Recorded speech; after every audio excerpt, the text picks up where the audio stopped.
Fiduciary duty, two simple words, yet oh so powerful.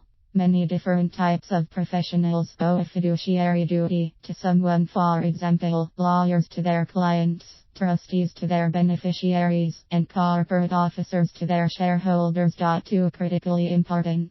The U.S. Supreme Court has determined that financial advisors registered under the Investment Advisors Act of 1940 Act are fiduciaries. The word fiduciary comes from the Latin word for trust. A fiduciary must act for the benefit of the person to whom he owes fiduciary duties, to the exclusion of any contrarian. Many financial services companies intentionally avoid registering their financial advisors under the Act for one simple reason: to avoid fiduciary duty. That is right, they do not want to be obligated by law to act in the best interest of clients. Let us go back to the example of the financial advisor who recommended the higher cost, higher commission mutual fund. If the financial advisor were registered under the Act, the financial advisor would be obligated to act in the best interest of the client and would be obligated to recommend the lower cost solution.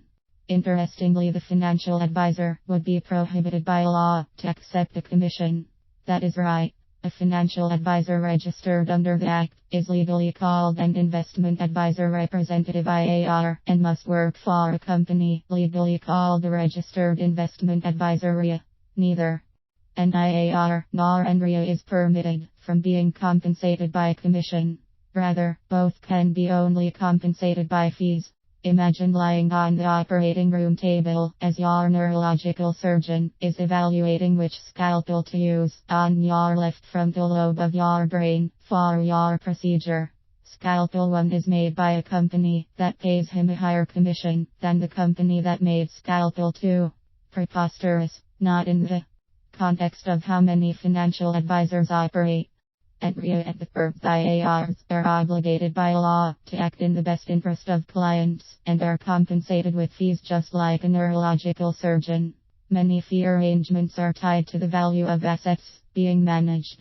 This creates an equitable relationship with you and your IAR. If your assets increase in value, your fees increase. As your assets decrease in value, your fees decrease. It sounds fair because it is.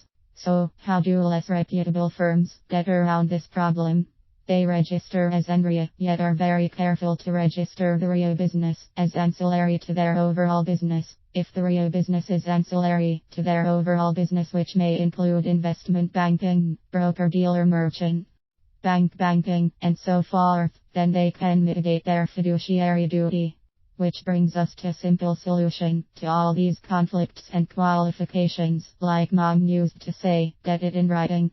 If you want the investment firm you are dealing with to place your clients' interests above and beyond their interests, have them clearly accept fiduciary duty in writing on their company letterhead.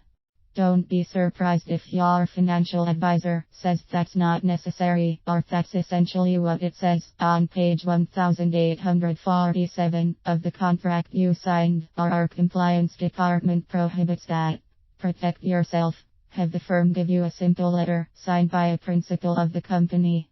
In summary, the selection and utilization of a financial advisor is as important as the selection and utilization of a surgeon. You should understand their academic background, credentials, and experience. Unfortunately, your due diligence does not end there.